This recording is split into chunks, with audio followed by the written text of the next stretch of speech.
กับสุขสบายดีเด้อพี่น้องเด้อมื้อนี้มันมื้อสามัคคีทางไห้เนาะทางไห้ลุงว่าโพกินงัวเด้อบ้านหัวเมืองคงสิโดนแขวงสารวัตร เ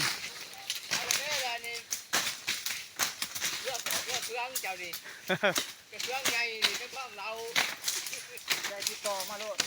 ขอสิบได้ทางเด้อพลายสดเด้อพี่น้องเด้อ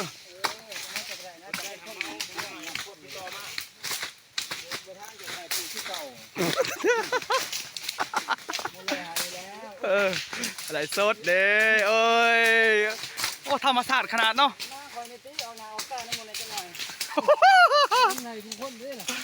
คุกคนได้นี่คอยเอาคุกคนเลยได้นี่นี่ลุงกับพงนี่โอ้ยไปที่ต่องานนี่ไปที่ต่องานนี่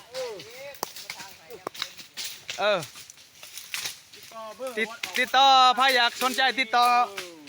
พัวพันมาได้เด้อไม้เหล็กยังเลยไม้เหล็กยังติดต่อมาเลยกดกระลิ่ง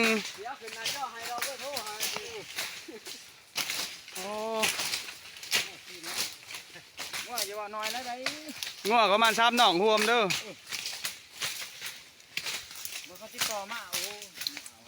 หัวชิบะทางน้ำมูได้ข่อยเนาะโอ้ยจะก็ไปให้ทัวร์ตีพุ่นก่อน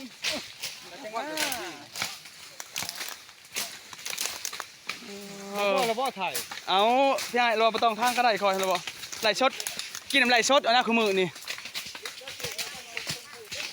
กินน้ำไหลชดเอาลูกช้าปิดน้ำมาลูกช้าโอเค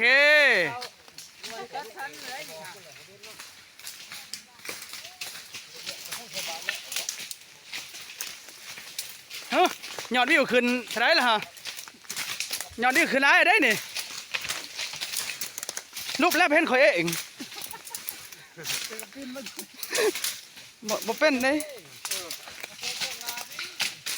พอแล้วฉันนี่ทางไหนก่อน